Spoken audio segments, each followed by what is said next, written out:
2025년 10월 19일 이정훈입니다.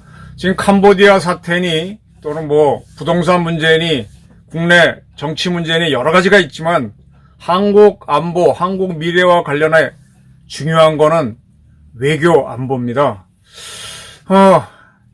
이재명 정권의 외교 안보론, 특히 우리와 관련된 외교 안보 정책은 한마디로 페이스메이커론이라고 할 수 있습니다. 트럼프 미국 대통령을 만났을 때 대통령께서는 미국 대통령은 피스메이커를 하시고 저는 페이스메이커를 하겠습니다 라고 그랬었는데 이 이재명의 페이스메이커론이 완전 실패로 가고 있다.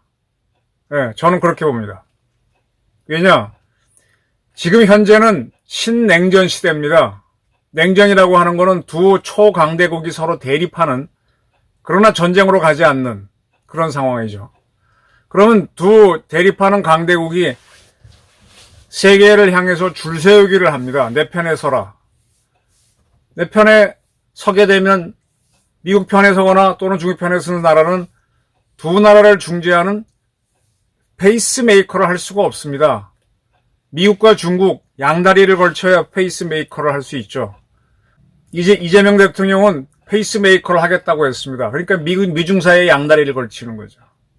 그리고 미국과 북한 문제를 풀어가기 위해서 그래서 이제 트럼프 대통령 보고 피스메이커 하시고 나는 페이스메이커 하겠다 그랬는데 이 미국과 북한에 모두 양다리를 걸치는 그것이 이제 이재명 외교의 특징인데 이 외교가 전혀 작동이 되지 않는다는 겁니다. 뭐 때문에? 트럼프가 확 쥐어버리니까 이재명 꼼짝도 못하는 모양입니다. 그래서 저는 이재명의 페이스메이커 외교로는 실패로 가고 있다. 그러면 그에 대비한 플랜 B가 있느냐, 다른 대책이 있느냐, 이걸 따지고 싶습니다. 미국에 갔던 김용범 대통령 정책실장 그런 분들이 돌아왔습니다. 김정관 산자부 장관, 여한고 통상교섭본부장 등 부윤철 경제부총리도 돌아온 것 같은데 이분들이 돌아오면서 하는 말이 좀 애매해요. 방미 전보다는 자기들이 방미하기 전보다는 한미 간의 타협이 이루어질 가능성이 높아졌다. 에이펙 회의 하기 전에 타협이 있을 것 같다. 근데 에이펙 회의가 지금 19일인데 이 방송을 지금 찍고 있는 날이 27일부터잖아요. 한 열흘밖에 안 남았는 일주일 사이에 뭐가 타결된다는 거지? 좀 궁금합니다. 그리고 이렇게 저렇게 잘 되고 있다라고 하는데 지금 쭉 나온 기사를 분석해 보면요. 우리가 무제한 통화 스와프 체결을 요구했는데 이거는 안 되는 쪽으로 결론이 난 것 같아요. 이거는 대한민국 정부가 나서서 하는 게 아니라 한국은행하고 미국의 연준이 하는 건데 연준에서는 아직 회담 자체를 응한 적도 없고 한국은행이 연준을 상대로 한 적도 없고 그러니까 이거는 안 되는 겁니다. 그리고 이제 미국에서는 우리가 3,500달러 투자하겠다고 했는데 45일 안에 미국이 만든 특수목적법인에다가 돈을 넣어라 라고 했는데 이거는 조금 숨통이 트이지 않겠나 라는 예측은 가능한데 우리가 이걸 하겠다는 전제로서 통화 스와프를 요구했는데 통화 스와프는 안 되는 거예요. 안 되는 거예요. 근데 뭐가 잘 되고 있다는 투로 이야기합니다. 되게 이상하죠? 그런 가운데 트럼프 미국 대통령은 삼성전자, 현대자동차, SK그룹, 또 LG그룹, 한국의 4대 그룹 총수, 그 다음에 마스가 아이디어를 냈던 김동관 하나그룹 부회장을 불러서 물론 대만하고 일본의 기업 총수들도 불러서 샷건 방식으로 골프를 쳤습니다. 한국, 대만, 일본의 재벌들을 다 불러 모아서 단체로 게임을 한 거죠. 샷건 방식으로 알려져. 샷건이라고 하는 거는 동시에 여러 팀이 다 대회를 하는 거죠. 1월부터 도는 게 아니라 다른 팀은 2월, 다른 팀은 3월부터 돌아서 18월을 돌긴 하지만 그래 놓고 이제 저녁 회식 자리에서 뭔가 트럼프가 연설을 하면서 당부를 하거나 그럴 것 같습니다. 트럼프는 한국, 대만, 일본으로부터 뭔가 모두를 받아낼 겁니다. 근데 그걸 낼 수 있는 기업들을 딱 불러서 탁 하고 있습니다. 그러한 트럼프는 구경도 못하고 우리 대표단은 미국 가서 뭔가 하긴 했다라고 하는데 그렇게 떠들고 갔던 통화스와프는 안 되는 걸로 됐습니다. 자, 그런 가운데 지금 대통령실에서는 이번에 에이펙 참석하기 위해서 오는 트럼프 미국 대통령의 방안을 국빈 방문으로 하겠다라고 의견을 굳혀가는 것 같아요. 물론 미국 측이 동의를 해야 되죠. 그리고 트럼프한테 무궁화 대훈장, 한국이 줄 수 있는 가장 큰 훈장 7천만 원짜리입니다. 쉽게 설명하면 보석도 박았고 그걸 드리겠다라고 합니다. 그리고 동시에 시진핑이 올지 안 올지 전 조금 헷갈립니다. 근데 트럼프가 뭐 시진핑을 만나겠다고 했으니까 올 것 같은데 시진핑도 국빈 방문을 한답니다. 하는 걸로 추진하겠답니다. 뭐 중국 측이 동의를 해야 되는데 우리 측 의지는 확고한 것 같아요.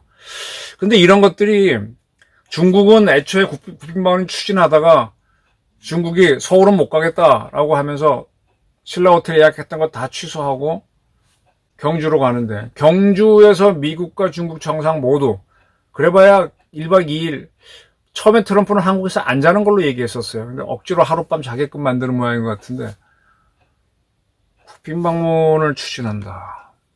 근데 정작 지금 세상의 모든 관심은 에이펙이 아니라 경주에서 미국과 중국 정상이 무슨 회담을 할 것이냐. 우리가 국빈 방문을 추진했으면 별도로 시진핑하고 회담 우리가 의장대 다 사열하게 해주면서 해야 되는데 트럼프가 그럴 시간이 있을까요? 어쩌면 밤늦게 와가지고 자고 아침에 뭐 하고 휙 떠날 텐데 우리 의장대 사열받고 뭐 이런 시간이 있으려나?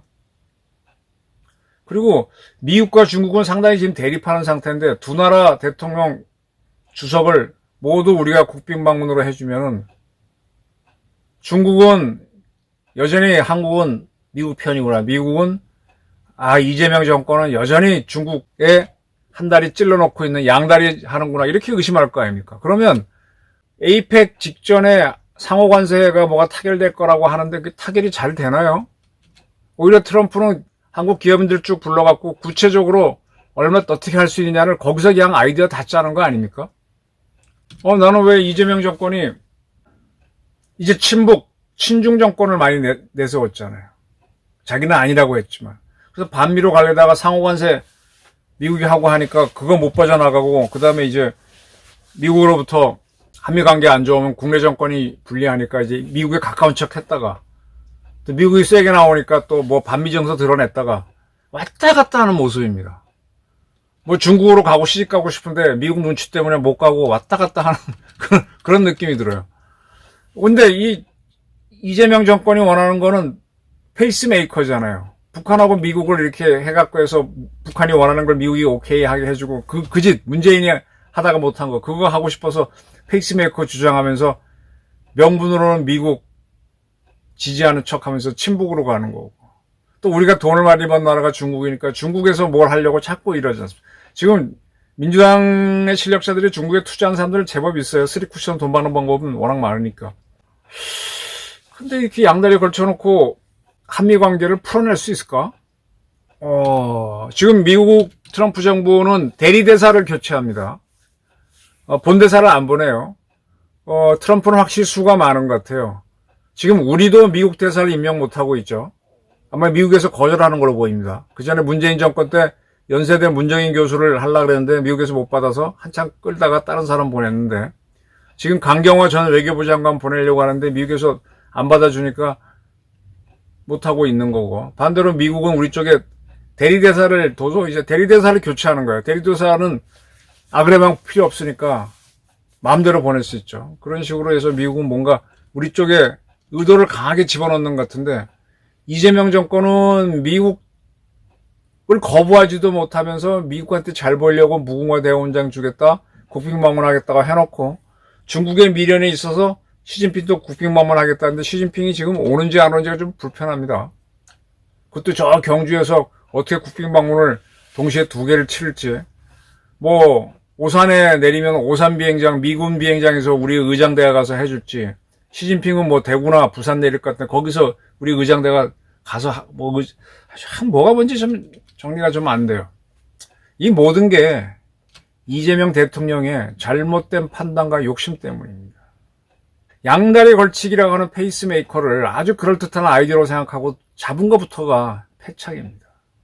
지금 이번에 인민군 하나 철원에서 기순했는데 또 이 병사를 북한으로 돌려보내거나 이런 식으로 북한하고 놀게 되면은 이재명 정권은 힘들어요. 얼마 전에 국방부 장관 안규백 씨가 연합뉴스와 인터뷰를 했는데 저는 그 인터뷰를 보면서 이건 국방부에서 하자고 한 거구나 하는 느낌이 듭니다. 물론 장관들이 처음 하면 각 언론들이 인터뷰 하자고 그러는데 인터뷰 내용 쭉 읽어보면 언론에서 하고자 하는 인터뷰는 질문이 날카롭고 그렇지 않고 정부에서 하자는 건 부드러운데 거기서 안규백 씨가 얘기한 게 국가 비밀인 현모5를 양산해서 실전 배치하고 있다 이런 내용이거든요. 이제 그런 얘기 나오면 국민들이 좋아하니까 현모5를 실전 배치한다는 얘기를 툭 던집니다. 그래서 국민들한테는 안보를 잘하는 것처럼 하면서 북한한테 붙어서 가려고 그러는데 그렇게 하는 것 자체가 북한에서는 굉장히 자극적이 되고 중국한테 자극받으면서 한국을 의심하게 만드는 겁니다. 그러니까 페이스메이커로 한국을 할 수가 없는 조건이에요.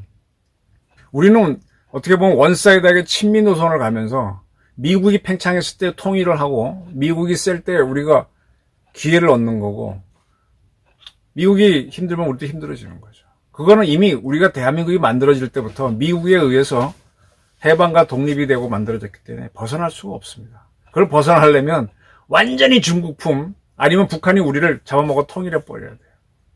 근데 공산 세력이 자유주의 세력을 먹어서 통일한 게 베트남인데 그런 베트남조차도 지금 미국한테 눈치를 본단 말이에요. 그러니까 미국과 중국, 미국과 북한 사이 양다리에 걸쳐서 페이스메이커를 하겠다는 이재명 대통령의 정책 자체가 잘못된 겁니다. 그래놓고 걸쳐놓고 아니다라고 하면서 무궁화 대훈장 드리겠다. 또 계속 미국하고 갈등 일으키면 국내 경제 팍 무너질 것 같으니까 에이펙 전에 상호관세 타게 될 것 같다. 근데 처음에 우리가 반발했을 때는 통화 스와프 해야 된다고 막 그거 안 하면 상호관세 안 할 것처럼 하다가 지금 다 물러나고 있잖아요. 이렇게 되면 개도 잃고 구럭도 잃고 다 잃는 꼴이 됩니다. 저는 이재명 정권 외교가 왜 저렇게 엉망진창인지 오히려 위성락 실장 혼자 애쓰고 있고 장관들도 이재명 대통령 민주당 정권이 하는 게 하도 뭐 시키니까 하긴 하는데 미국 가라면 가고 오라면 오고 하는데 이게 되나? 이분들이 열정이 있으면 상당히 풀어내는데 열정을 보일 수가 없어요. 왜냐하면 모순된 주장을 하고 있어요. 양다리에 걸쳐놓고 양다리 아니고 친미라고 하는데 미국이 그걸 모릅니까? 하다 안 되니까 지금 트럼프한테 무궁화 대훈장 드리자, 국빈 방문으로 해드리자 이런 아이디어까지 나오는 것 같은데 야 이걸 저도 이렇게 보는데 한국에 와 있는 지금 미국 대사관에는요 거기 공보원이라고 있습니다. 거기에는 한국의 언론들을 분석해서 다 영어로 번역하는 팀들이 있어요. 주로 영어 잘하는 한국 분들을 직원으로 채용합니다. 그리고 이제 미국으로부터 월급을 받죠. 그분들이 다 번역해서 보내면 그 요약해가지고 다 분석합니다. 이재명 정권이 뭐 하는지. 그리고 그 외에도 여기에 와 있는 외교관들, 그 다음에 미국의 501 정보여단 이런 친구들이 나와갖고 쭉 사람들 만나서 여론 쭉 모으면서 한국이 뭔지 다 알고 있어요. 근데 이렇게 미국과 북한, 미국과 중국 사이 양다리에 걸쳐놓고 또 이재명 스스로가 페이스메이커 하겠다고 해놓고 미국한테 잘한다 이렇게 나가면 믿겠냐고요. 저는 이재명 외교는 전면적인 수정을 하거나 아니면 정권을 내놓고 물러나는 게 대한민국을 위해서 낫다라고 봅니다. 감사합니다.